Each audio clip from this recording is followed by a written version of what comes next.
Welcome back to the eHunter podcast, everybody. Stoked to be back with you guys on another podcast. Hope you guys are enjoying these. Had some fun ones lately, and really excited this time to have my pard back. Seth, what's up, buddy? Hey, night shift finally gave me up so I could come back. It's about freaking time, dude. Jeez. So tell the people where you been, dude. So I had to cover a position at work, my day job. Not my it pays the bills. It's not the fun job like eHunter is, but I had to cover a guy. That was a little over a month of covering him, and my family got strep throat and COVID all in that mix. So we've been down and out and battling, but I'm back.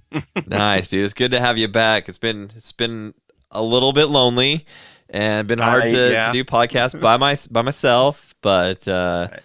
No, we've got some good podcasts. In fact, we've had a little bit of a lull, but got some really good ones coming up. Got a lot of fun stuff going on or coming up soon. We got TAC coming up. Are you doing the Mountain Archery Fest? I was going to ask you that before we hit record. What? I can't even remember. When is the one in Beaver? Is that the one it's coming Beaver? Up June. Let me look here. It's this month. I know. I've got one thing that might mess it up. That's what I'm hoping it's not the same week. It's the weekend of June 25th, it looks like. Oh, no, of course it is. I'm taking my daughter to a concert, so cool. I will not be doing that. But yeah. Oh, dang. That'll be a fun. That's one in Beaver. They did the one in Soldier Hollow last weekend. So I think my buddy Tyler went up there, and I think he probably won it again. I mean, that kid, he's ridiculous. In fact, I think he is doing another shoot this weekend in Nevada, and he's crazy, man. I wish I could shoot a bow like him. I guess maybe if I shot more than once every 6 months, I probably could do it. But yeah, I'm gonna start shooting with my cousin here down in Hurricane. They've got the targets and kind of a mini course, like a hike around course. Yeah, the 3D. I'm gonna start shooting it. I think we're gonna try to shoot it every Wednesday, going forward until the bow hunt starts. So nice. I've got TAC coming up in next month, so we're gonna be out there the 7th and 7th and 8th of July. I believe we're out at the Sunlight Mountain Ski Resort in Glenwood Springs doing TAC. So stoked about that one. That's a cool place. Oh, man. It's such a pretty place. I love Glenwood Springs going through there. It's a beautiful place. Yeah. Have you ever been up to that Sunlight Mountain Resort? I haven't. I've just drove through it through Glenwood twice. Oh, and, gotcha. Geez. Yeah. Just to look at it and drive around. It's an awesome place. Yeah. It's such a pretty one. I haven't been up for a couple of years. I mean, I've been through Glenwood. I go through there all the time, but haven't been up to the actual resort for a couple of years for TAC, and I've had to miss out the last couple times, but super stoked to get up there again this year. And those guys are going to kick my butt. Like I said, those guys shoot all the time. The guys that I go with. So we always do like a mini competition. They got serious this year, by the way. Holy smokes, man! We have like this seating that we have to. I've got to shoot like a target in my backyard to see where my seating falls, and I'm like, dude, just put me in at 6th place because there's no way I'm keeping up with you guys. Put me in as rookie hunter. Yeah, right. Yeah, that's like they're competing in, like, they're kind of doing what Tyler does. They're competing in competitions and all that, and so I'm like, I'm just lucky to hit the target. I'm not out there winning money, but no, it's gonna be fun. I'm excited about that. So got a lot of fun stuff coming up that we'll do some podcasts on, and so hopefully you guys enjoy that. And if you guys are at any of these events, reach out to us. Would love to chat with you and get to know you a little bit better. So super stoked about that. So before we jump into the podcast today, we want to, as always, give a shout out to the people that make this whole thing possible. We'll start with OnX Maps. Great guys over there. Honestly, guys, if you're using any kind of mapping system, use OnX. I mean, there really is nothing better. They're about as perfect as you can get. So not just for hunting either. I mean, I dropped a bunch of pins on fishing locations this weekend. So nice. This spot looks good. This spot doesn't. look so good, stuff Yeah. like that. So, Very nice. yep, Yeah, that's I use it for everything. So yep. yeah, OnX, and we appreciate them helping us out. I mean, a lot of this stuff wouldn't be possible without companies like them, and so we're grateful for them. And maybe stick around. We'll give another membership away at the end of the podcast. Hook you guys up. Man, we should hook them up with an elite one, shouldn't we? Should we? Yeah, I mean that'd be a pretty good incentive to stick around. Yeah, I think we should do that. Elite. I mean, if you don't have an elite membership, because you guys, I mean, if you have an elite membership, it's not just OnX that you get. You get the hunt reminder. You get Hunt and Fool. I mean, you get a Top rut. Top rut. Yeah, there's a lot of stuff that comes along with that. So, discounts and all sorts of stuff.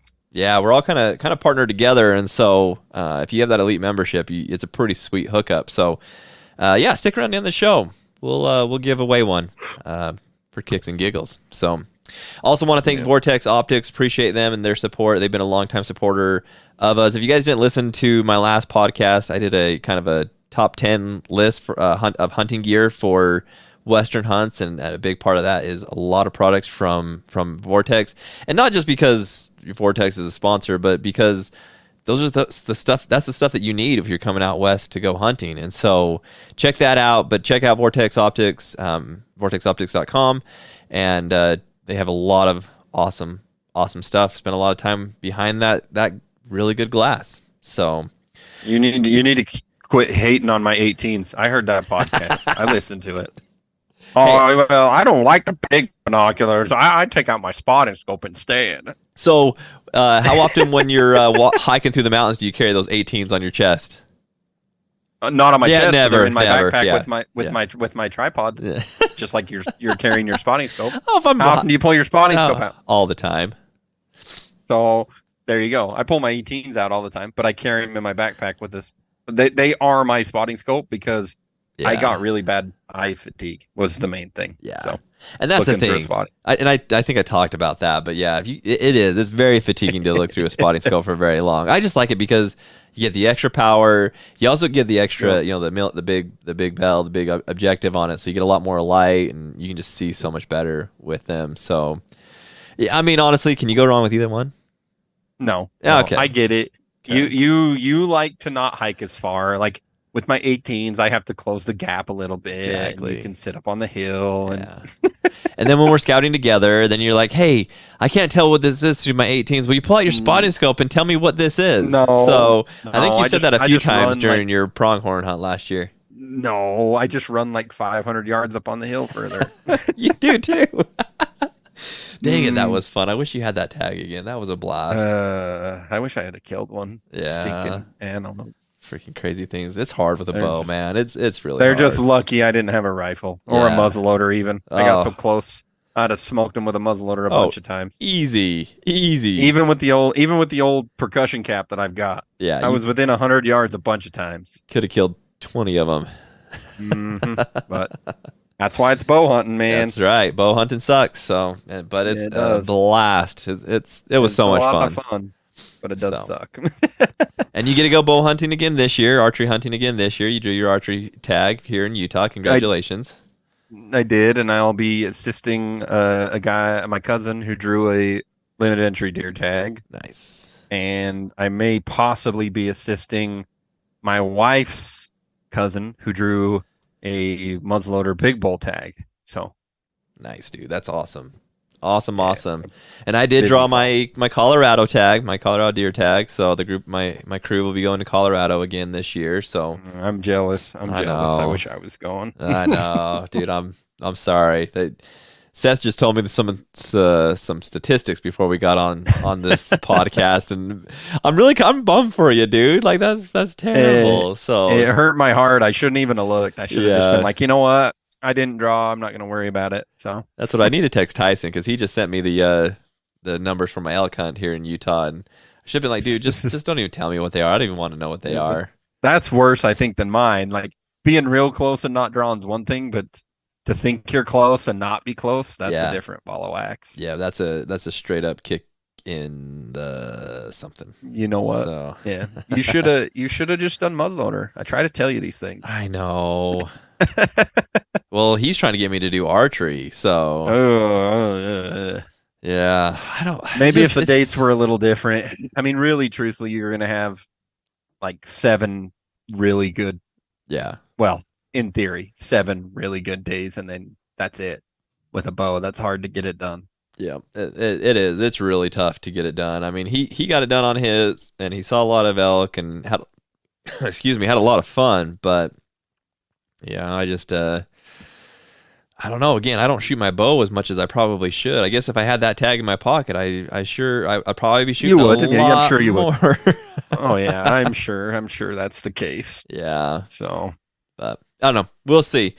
But congratulations to all those that drew tags. I think most of the results are out, and so let us know what you thank you. guys got. Leave a comment below. Let us know what you're hunting, where you're hunting, and let us be excited with you. So super exciting, and time to get ready, guys. Time to start putting in Yep. the work. We got a lot of podcasts talking about scouting and physical shape. I did a great one with Justin Pendleton about being in physical shape, and so check that one out. But really good podcast that can help get you ready for the hunts that you have this year. If you have a hunt you're doing this year, chances are we have a podcast talking about it. So check those out. So on today's podcast, we wanted to talk about some hot takes when it comes to hunting. And I'll be honest, I had to ask Seth what the freak a hot take was. And he actually literally sent me the definition of it. So just so you guys know what kind of guy Seth is, that's the kind of guy he is. But I figured I could explain it and see if he understood, or I could literally send him the Webster dictionary. whatever. You're like, this guy's a dummy. He doesn't know No, what it no, is. no, So no, I'm no, gonna no, send no, him no. this definition. So he's got it. What I took from it is you've never really got into sports talk radio or sports ESPN or any of that, because they have them all the time on Yeah. their sports hot takes. So Yeah. No, I actually do. I listen to a lot. Actually, I listen to a lot of sports radio, sports podcasts, stuff like that. So, no, I okay, knew what well, you're. then you should be familiar then. Yeah. They dramatize it way too much. I mean, we're going to dramatize it yeah. a little bit, but Right. ours, Right. I think our hot takes probably could come true and probably are true on some of them. So, Right. that's, I don't know if ours are hot takes or just the living truth. The take. The take. The take, yeah. So let's get into this, and guys would love, or guys and gals would love to know your thoughts on these hot takes, your opinions on them, whether you agree with them or not, whether you think some of these things would come to fruition or not. And so love to hear some feedback on these, because we're gonna have a lot of fun with them. But Seth, let's kick it off, because you had a couple really good ones. Let's kick it off with one of yours. So you pick and let's get started. Okay. So my first one is going to be that in the next 15 to 25 years, I believe that mule deer hunting, just a general season go hunt, will not be a thing anymore. I get the feeling that mule deer in general, to get a tag will be as hard as getting a sheep tag or a limited entry bull elk tag or a moose tag. I just see it going that way. I believe that mule deer are in my opinion, in a lot of the West, they're in dire straits, and there's a good possibility that hunting is going to end up being extremely limited for that species. So let's unpack that a little bit. So, okay, so what does that look like? Because you remember, a lot of our listeners are from eastern states or Right. Midwest, and so they may not Right. understand that. So how long is that going to take? And then also, and we've talked about this in other podcasts, but if you haven't listened to those, what's causing you to think that? Like, what would make you feel like that? There's such a hurt on these mule deer that it's going to take that long to get a tag. So I'll attack the first or the latter part of that question. I mean, everywhere you look, it seems like the West is in a really bad cycle of several years of drought, which really hurts mule deer. Really dry conditions, the fawns die. They're not as robust. They can't get to the water. And then all of a sudden we're hit with a really bad winter or 2 really bad winters, pushes that population down. In the past, time, effort has brought them back up. What's hurting them now, those cycles are still happening, but we continue to see what I call the urbanization of the West. These vast open areas that have been vast and open for so long are starting to shrink, especially on public lands or winter range near um, urban centers. Mhm. As we encroach, vehicles are driving faster than ever before. Fencing isn't great. All these things lead up to more and more mule deer dying, and they don't have the habitat or the safe havens that they used to have to rebound and come back up. And so I see a point where I don't think they're ever going to go extinct, but I do see a much more reduced population um, coming to fruition just because there's so many things affecting them. Whereas, I would say the other keystone Western hunting species, elk, don't have to deal with that as much, especially in the winter because they're bigger and stronger. They still die from the winter, don't get me wrong, but Right. they can battle through the snow and spend their time at a little higher elevation where they're not coming into contact with human expansion as much. It still affects them, but not to the level that I see mule deer being affected. Yeah. Yeah, that's the sad thing is you think of all these impacts that are these external influences on mule deer and yeah, like you said, whether it's drought, now winter kill, all these Yep. things that they're just not built for. And I don't know. Let me know your thoughts on this. Like, do you feel like that the DWR or the wildlife, whatever you want to call them for each state, the wildlife management, Yeah. whatever they're called, do you feel like they're doing what's necessary? Because you said that you don't think they're going to become extinct, but you do think Right. that it's going to be such a hurting that it's going to cause this, 20, 30 years to get a tag. Do you feel like they are doing what they need to do now to be able to avoid that, or do you think it's the inevitable? I think there's only so much they can do because of the ever expanding human population. Yeah.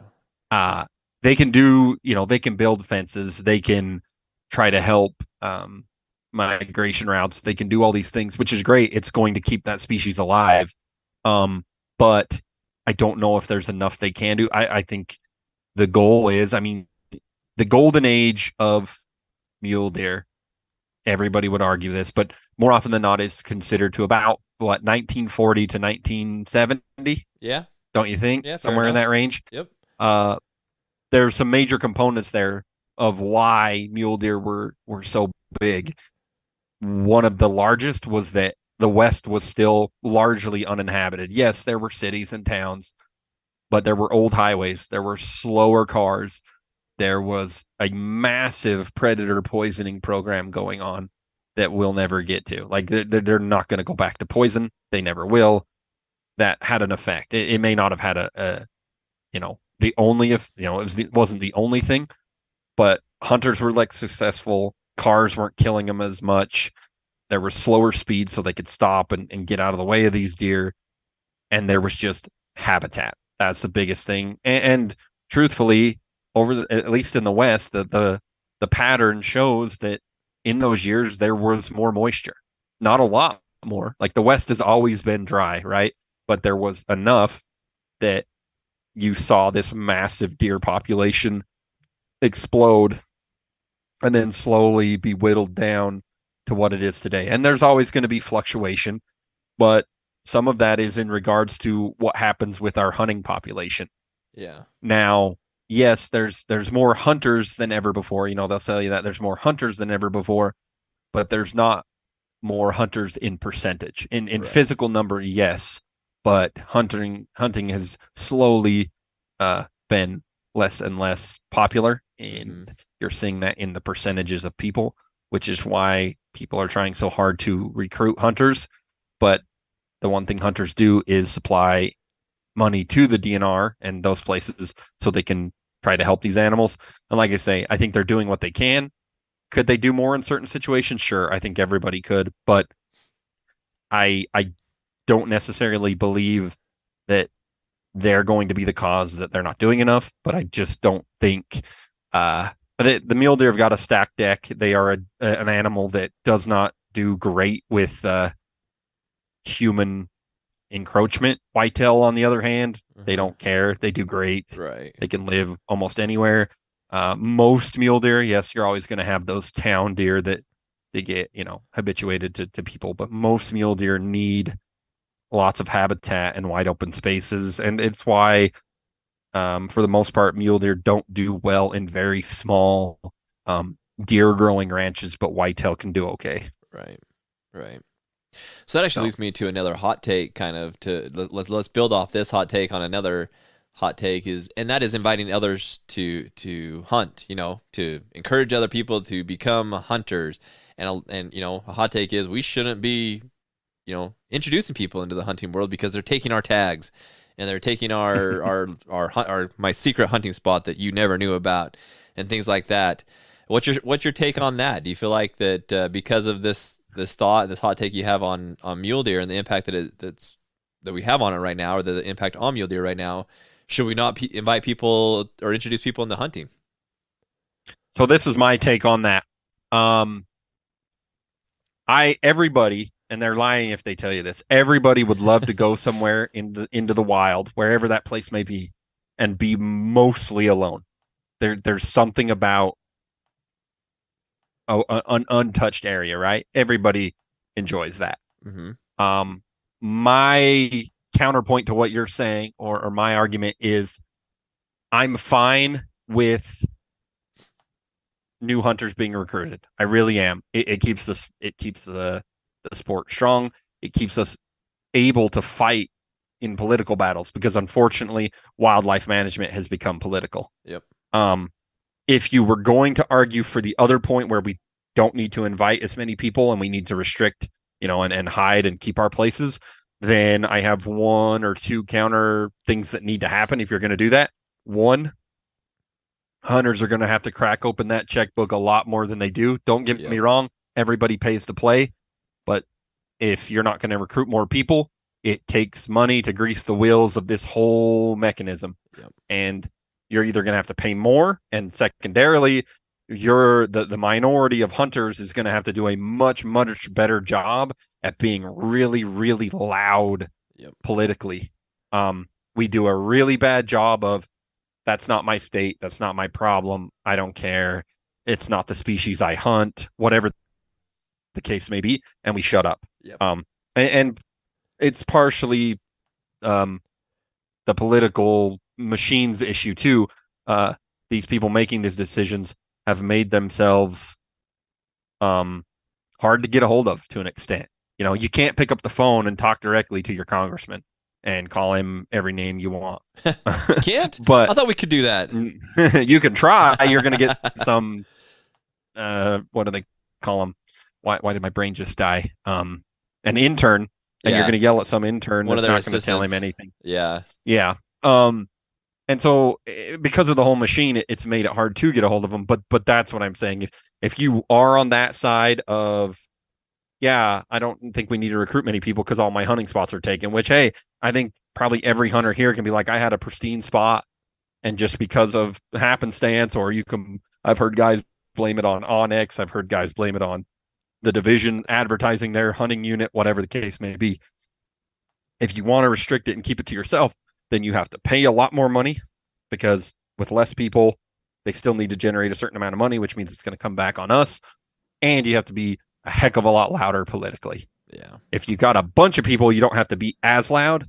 But if you've got a lesser amount of people, you're going to have to get real loud when it comes to something you don't like. Yeah. And that's my thing, is there really is strength in numbers, and when it comes to, like you said, it's become political, like everything in this world. I mean, I work in the healthcare industry, and heaven knows that's all political now, but it doesn't matter what it is, everything is political. You can't even watch the NBA finals without getting political. That's how it is. And so to be successful, and it's sad to say it, but really to be successful in the political world is strength in numbers. And so the more people that are involved in it, the more you can push our agenda versus those other people's agenda. And like you said, it takes money to do that as well. And so the strength in numbers comes with also a bigger pocketbook with those numbers. And so, to fight it. And then, going back to your original hot take of mule deer and what that's going to look like. And you know, I hate to say it, but it's already happening, Seth. You know, we're already seeing that here in Utah. Like to get an archery or not archery, a rifle tag for the general rifle hunt. Compare that to even when you and I were kids, how much different it is now than then. I used to go down to the Hearst Ben Franklin and buy a tag, and it was no big deal, you know. But now it's taking several points, and that's just going to get harder and harder and worse, or however you want to look at it. Each and every episode of the Wild West Extravaganza, we delve into the fascinating and often tumultuous world of the American Old West. From famous outlaws like Billy the Kid and Jesse James to lawmen like Wyatt Earp, Wild Bill Hickok, even trailblazing pioneers and frontiersmen, this podcast tells the true stories of the real-life characters who shaped this iconic period of American history. So saddle up and discover the true history of the American frontier. The good, the bad, and the ugly. It's a journey you don't want to miss. The Wild West Extravaganza, wherever you listen to podcasts. Well, and you see it every year. You see these guys on social media complaining, man, I had 3 points. I didn't draw a rifle tag. This is a mess, blah, blah, blah, blah. But they don't, and this will kind of segue into another one of my hot takes. They don't do any research as to why this is happening, and they miss things like, especially in our home state of Utah, last year, in the fall of last year, right when everybody's hunting, they released a kind of an update on the mule deer hunting plan and what was going on with it. And they said right in there, by 2030, so in 7 years, the average deer hunter, this is across everything, rifle, muzzleloader, the average deer hunter will be waiting 7 years to draw a general season deer tag. That's silly. That is so silly. And so there's multiple reasons for that, right? Deer populations falling, hunter populations either climbing or staying the same. Mm-hmm. But as deer population goes down, there's only so much of the species you can take off the landscape, and they don't research, and they're like, well, I'm like, guys, it's going to get worse. It's going to get a lot worse unless we do something drastic, which I don't know if there's, I don't truly know if there's something we can do that will bring us back to 500,000 deer in the state or wherever. Pick your state, Nevada. You know, now all of a sudden there's 350,000 deer in the state.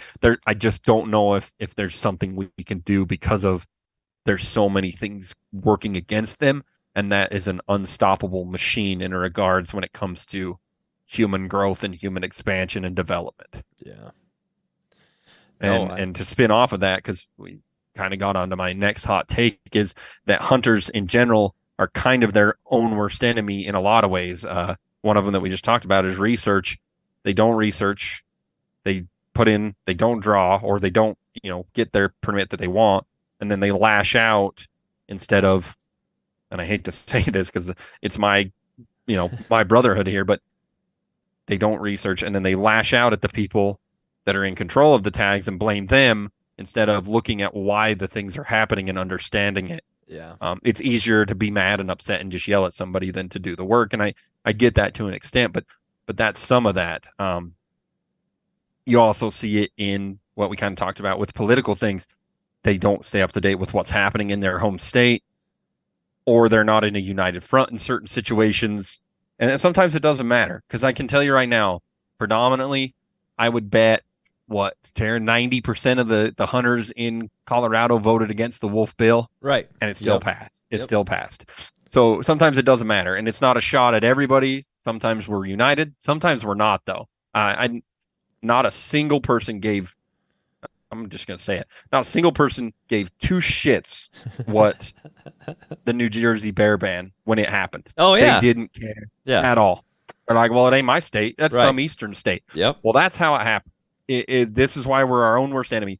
Those New Jersey guys, say they were gung-ho about supporting someone else. Well, now, say they're a big-time bear hunter and they've lost their hunt. Why are they ever going to come to the defense of a moose hunter in Vermont or a dove hunter in Virginia or wherever the case may be? You've alienated that hunter because when he needed help, us as a country of hunters didn't fight back against that. Would it have mattered? Who knows? But they sure didn't get any help. Exactly. You got to at least try. And that's where you're seeing these issues, and it's great. Like the organization Howl for Wildlife, awesome. It's needed. It puts hunters' spear point in the right direction. It amplifies that pressure, but it needs to be from everybody. It doesn't need to be one organization doing all the legwork, right? They're an awesome group of guys. They do a great job of keeping people across the globe. If you go on their website right now, they've got an archery hunting ban in South Africa that they're fighting against. Yep. They've got 2 Canadian weapon bans and wolf hunting ban they're fighting. There's tons of stuff. They're a great company, but hunters in general have to be more unified and stop being their own worst enemy and not caring about a species just because you either don't hunt it or you hate it. Yeah. Right? We saw it with the mountain lion thing. That's what I was just thinking, the Utah mountain lion. Yep. Me and you were both kind of like, you know what? I'm a little more pro mountain lion, I think, than you are, but you were to an extent pro on that, but you felt the same way I did, that they passed it the wrong way. It was a political measure. And just because those hunters that were like, yeah, kill all the mountain lions, got what they wanted, they should have been way more upset with the way it was passed. Yep. Because the next time, maybe it's the species you like to hunt. Exactly. But that goes back to being in tune and being up to speed with everything that's going on. You know, like a lot of people just saw that, you know, for what the headline says. And I know a lot of people read our articles. Well, they'll read the headline of our articles and they won't read the actual meat of it. And you don't get the story from the headline or the title of it. And, you know, we don't even do like clickbait type titles for the most part. Sometimes you do. But for the most part, we don't. Once in a while. I have to, because if not, they're not going to click it. Exactly. They read the title, and I love our readers, and some of them do a great job, but a lot of the time, they don't even read it. They read the title, and they comment a bunch of garbage, and I know that they haven't read the article because that stuff's covered in there. Yep. And they didn't take the time to read it. And the thing is, you know this, our articles are not long. Exactly. And most aren't. On average, take you 2 to 5 minutes to read. 2 to 5 minutes. Yep. And it gives you enough info that if you're interested, you can go forward, or you don't have to. But half time you can't even get people to read a 5-minute article. But look at now it's becoming a complaint session. But it truly is. You don't have to read us. I'm not saying you have to read eHunter to be informed. What I'm saying is, as a hunting population, you guys, we and I'm guilty of it too. We have to be more concerned about what's happening everywhere. Yeah. Because it matters. Like, if you think African animals are cool, well, then you better be involved in Africa. Because I can tell you right now, you want to talk about a wildlife system that is teetering on the verge of crashing and burning, it is right there, because it relies on wealthy Europeans. And I shouldn't say wealthy, but it relies on Europeans and Americans to funnel money into those systems to keep those animals alive, because almost all that land is privately owned and they are essentially ranches. Mm-hmm. If those ranchers don't make any money on native wildlife, what are they going to do? And we wrote an article on this. They're going to kill all the native wildlife because they're eating what their cattle can eat, and they'll make more money on cattle. Yep. So if you like all these exotic African, very unique, awesome species, you should be paying attention to what's going on there. And it's hard. I get it. You don't want it to take up your whole life. And maybe you're the kind of guy that's like, I don't care. I get my deer tag. I go shoot a deer every year and I go home. I don't hunt anything else. Well, one day that could be in jeopardy because we're so disunified and arguing about, well, I don't like you because you bear hunt and I don't like bears because they eat my deer, or whatever the case may be. We have to at least understand, you know what? Great. Like Taryn said a couple episodes ago, I love that the guys waterfowl hunt and that's their passion, because it leaves me the ability to big game hunt, or whatever the case may be. Houndsman going and chasing lions. We love that that's your passion, because if you all did the same thing, it'd be even harder to get tags. It'd be even harder to go into the wilderness and hunt if everybody hunted at the exact same time. So. Yeah, and this, we're talking about hunting, but really it's with everything. If you look at any kind of I don't know, information that's out there. Yep. You know, like as you were talking, I was thinking about like I don't know if you're what kind of news guy you are, but like think about like Fox News. If you ever go on their app and read their news, their articles are short and to the point. It's really just getting the information out there to people. And so if you can get out there and read it, I know you said not to read or that you don't have to read Hunter. Yes, you do have to read Hunter, but get on there. I didn't want it to be that big of a sales pitch. Oh, I would really appreciate if you read the articles, but I don't want it to come across as we're calling you stupid because you don't read Hunter. We're just saying read Hunter, read somewhere else. If you don't believe what we're saying, go look at other sources. There's plenty of sources out there. Yeah. And get where you feel like you should be on things. And we're not saying blindly follow what Hunter tells you. Be a skeptic, look around, figure things out. But when it comes to things that are, blatantly attacking hunting, we should be against that in whatever the case may be. I mean, there's stuff in the background swirling that they want to ban any kind of hunting with a dog because they say it's animal abuse on the dog, it's animal abuse on the animal. Will it pass? Probably not. Who knows? But look at what Oregon's dealing with. Yeah. That thing. I don't know what. A lot of people just said. A lot of people just said to themselves, "What's going on in Oregon?" Yep.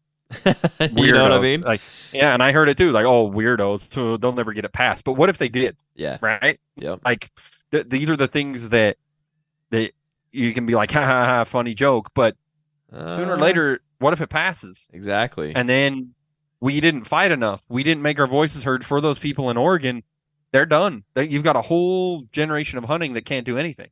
They're going to be either non-resident hunters, they're going to move, or a lot of people can't move. They're stuck in a state where they don't get to do what they enjoy because they didn't get the support from elsewhere. Exactly. I'd hate that. I'd hate that if it happened, say, here in Utah. Oh, man. Something like that happened, I wouldn't know what to do. I literally would try everything I could to get out of the state and go somewhere else so that I could hunt on the weekends and do what I wanted to do. Yeah.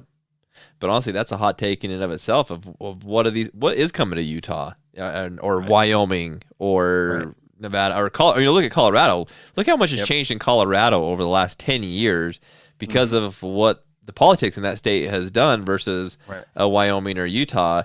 And so what does that look like in the next 10 to 20 years for Utah?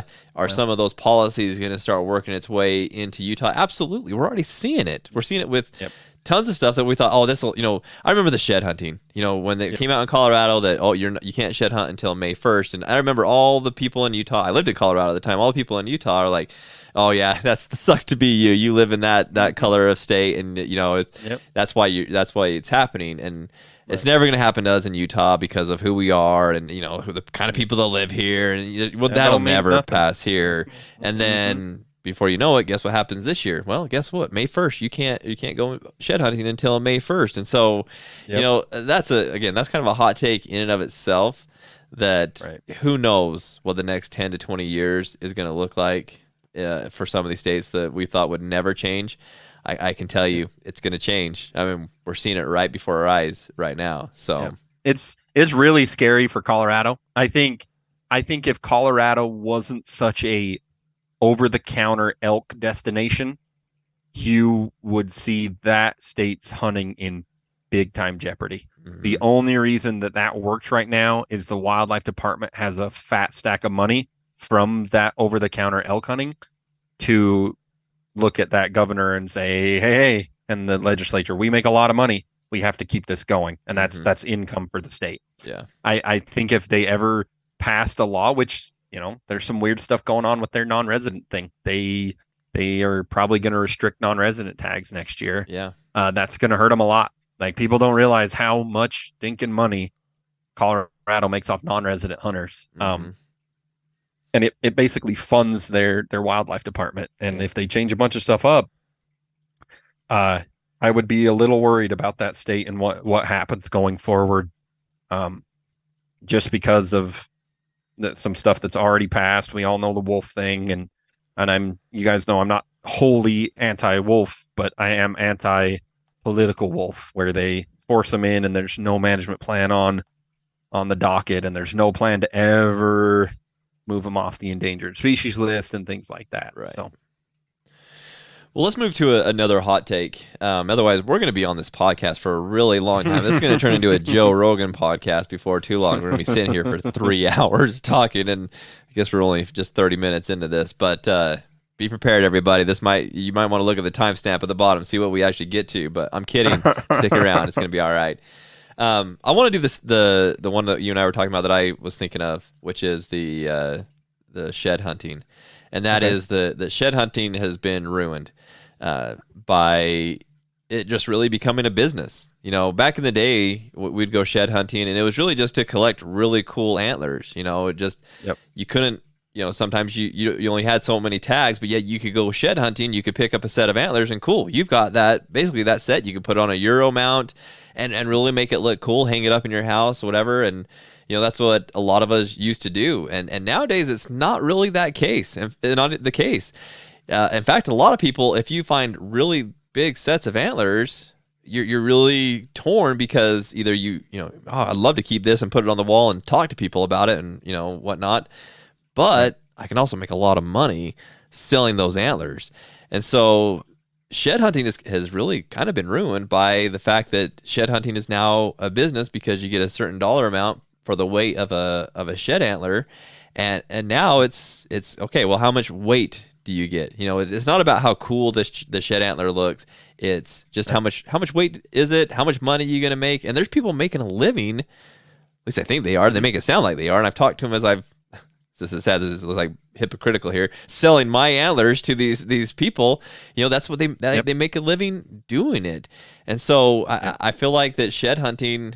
You know, I guess I shouldn't say I feel like it. Again, this is a hot take of it. You know, shed hunting really does look very different nowadays than what it used to. At least the goal of it looks very different. Well, you sell those shed antlers, like you said, you know, saying hypocritical, but you sell those shed antlers because that's what you do now. There's very, very few people that keep a set of sheds. They contact that shed buyer and they get them out of here. I don't care. I just want the money. Yeah. And it's a victim of its own success because the income, especially on elk, where there's a lot of weight involved there. I mean, I've talked about this before. Anymore, you know, back in the day, you shed hunted and then you deer and elk hunted. And when you deer and elk hunted, you might see a shed, but you didn't pick it up. You're carrying gear. You're hunting that animal, unless it's an extraordinary shed, right? Unless it's a great big shed. Can you imagine somebody not picking it up today? and that's what I'm saying. Nowadays, everyone, deer shed, I do it now. I'll be deer hunting, be like, hey, that's a 2-point deer shed. It's coming back with me. Yep. You know what I mean? Eventually, that'll be added to the pile, and maybe I'll sell it. You know, I have a few that I won't sell. There's a couple sentimental ones, some big ones, but I've sold a bunch last year. You know. Yep. And it's because of the money involved. But I do feel those days of, you know, there were days when I was a kid, 15, 16 years old, we'd go for a weekend. We'd have 25, 30 horns just laying out in the field. Yeah. Nowadays, I mean, there's guys that do it. Don't get me wrong. There's diehards. But for the average guy that you know, has a lot of stuff on the go, family, kid, wife, it's hard to get people out and in a line to even find a couple because they're going to pick them up. They're going to sell them. They're going to, you know, and it's fine. It's a free country. They can do whatever they want. Right. But that is a real problem with shed hunting. And I feel like some guys that I've known for a long time that are diehard shed hunters are starting to fall away from shed hunting because they're so sick and tired of every spot they go to, whether it's an old spot or a new spot. There's fresh boot tracks on the ground. Mm-hmm. All the sheds are gone. Not all. You're never going to get them all, but the large majority of the sheds are gone. And they're frustrated where, man, I just did this for fun. You know, I sell them on the side. And now I'm, you know, essentially in their mind, I'm wasting a ton of money just to hike in the woods. I'm not finding anything. And whether maybe that's a psychological thing, but I understand. I get that because last weekend we walked 30 some odd miles and we didn't pick up a single brown elk shed. You know what I mean? Like in the old days, I would have had 4 or 5, 6. To bring back. And it's crazy, like, you know, you think it's not there anymore because shed hunting has become. Yeah, dude, you're cutting out like crazy. So did hopefully I lose you? everybody can hear you. But I was gonna say like Sorry. it's crazy. Like like you think about like Antelope Island. I did a podcast with a friend of mine a while back. Mhm. In fact, I think it's still on that people can go find with Jason Segmiller. And we talked about like Antelope Island and shed hunting on Antelope Island, and the almost the business like feel because you've got to go into a lottery to even get the pass to go on to Antelope Island to shed hunt. It's crazy what shed hunting has become versus And when it's we only were kids. and it's only one day. It's only one day. Yeah, because I mean, it's only And just a lot the of the island. people, and a lot of people I know that they're not that successful. Like they'll find a few, but there's always that possibility of finding a true monster set of sheds, which is why they played the game. Yeah, yeah, exactly. So it just looks very, very different than what it used to. And like you said, you used to be out deer hunting and you'd find quite a few sheds, but you're right, you wouldn't pick them up because, I mean, you'd look at them like, this is cool. I remember picking up like a 2 or 3 point, like, oh, it's a cool antler. You throw it down and, or you give it to your dog and let him chew on it or whatever, it wasn't a really big deal. And now you come across a 2 or 3 point, you're like, dude, I got to take this home. I'm going to put this in the pile and, money adds up. Yep, exactly. So, really another hot take on shed hunting is what shed hunting is going to look like in years to come. So with this change and with this, this draw for everybody to be out there shed hunting, there's like you said, there's boot tracks everywhere. Everybody's on the mountain looking for sheds, and so now the politics are coming into it. And we kind of already talked about it, like with Colorado and Utah and some of these other states issuing this regulation that you can't shed hunt before May 1st, and so now people are getting cited for it. And I saw things where it looked like DWR agents were trying to spike antlers out there to catch people shed hunting, which is just asinine to me. Yep. But anyways, so looking at shed hunting again 10 20 years down the road, like what's it going to be like for my kids when they're shed hunting, the regulations that are going to be associated with it, and how much money the government's going to try and make off of shed hunting, and what else is going to come. And it's amazing, a simple thing of picking up a shed antler on the ground and how much it can be politicized, and then how much it can be regulated. And it's amazing to me what it looks like now and what it's going to look like, what it looked like 10 years ago and what it's going to look like in 10 years from now. It's kind of scary, actually. Well, and the government has proven over and over again, they only need like 2 or 3 bad instances and they'll shut it down completely. Yeah. You get guys that say, and I know this is an extreme, but with the value behind some of this stuff, say some guys get into a fight and one of them accidentally falls down, gets hurt, and dies. You have an incident like that, that's going to be brought to the forefront. Legislature's going to get involved, be like, why are we doing this? We lost a life over a piece of bone. And then all of a sudden, it's closed. You can't pick them up at all. Right. And you're like, oh, that's extreme. Well, I mean, that's the truth, though. I mean, it could that's happen. all it takes, guys. I mean, that's all it takes. And I don't know. It's a scary prospect because you just don't know when there's that much value associated with it. When several people can make, a living for their families off of it, it's money. It's no different to them. It's not theirs, but maybe in some of these guys' minds, well, that's my shed. You're stealing food from my children. Right. That's an extreme take, but.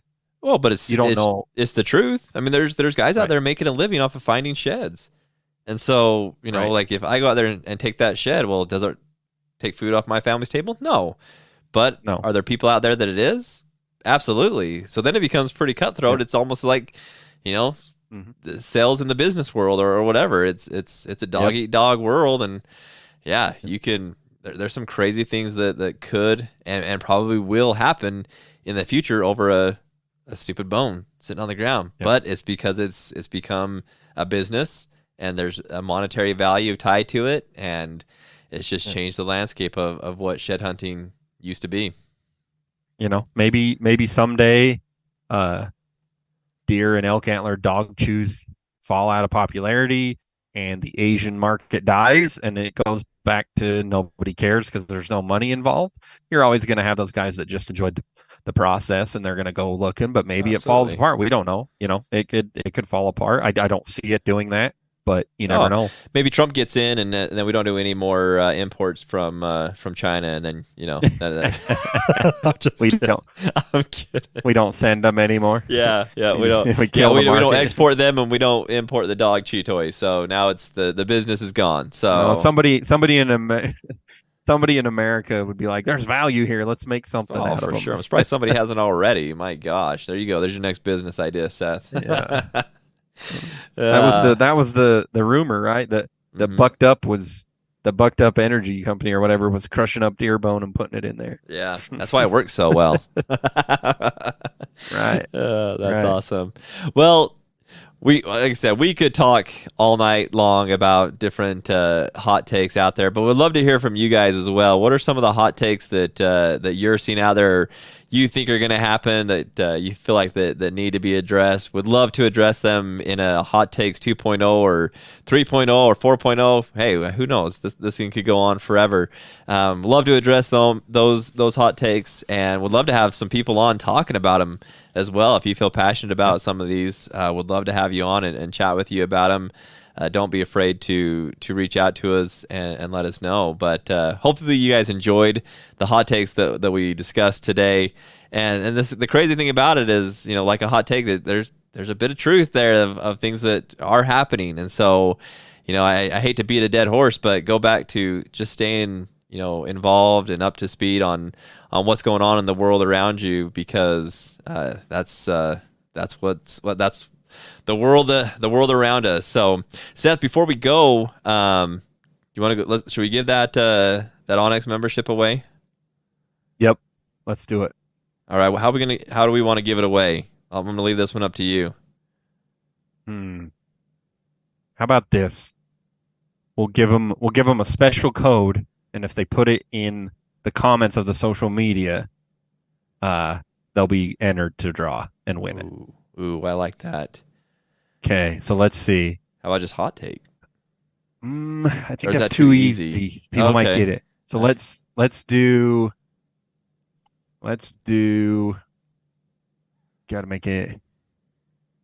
How about EHT? 3-digit code. EHT. EHT. E-Hunter hot takes. All right, E-Hunter hot takes. EHT. So put that in the comments. Yeah. And everybody that puts it in the comments, we'll do a random draw and give away not just any membership to OnX, not just a premium, but we'll give away an elite membership to OnX. Probably get a sticker and maybe a couple stickers and stuff like that with it too. So we appreciate OnX and their support of us. Great people over there. Look forward to that podcast with them coming out here pretty soon as well. So we can keep you guys up to speed with everything that's going on with OnX, but sure appreciate them for keeping this train rolling. So, all right, guys, we appreciate you. Appreciate you listening to the podcast. Make sure to like, subscribe, comment, all those fun things. Those help us out so much. You have no idea how much they help us, especially if you guys would rate and review the podcast on whatever platform you listen on. That would be huge for us. So, all right, guys, we'll let you go, and we'll see you on the next one. See you guys.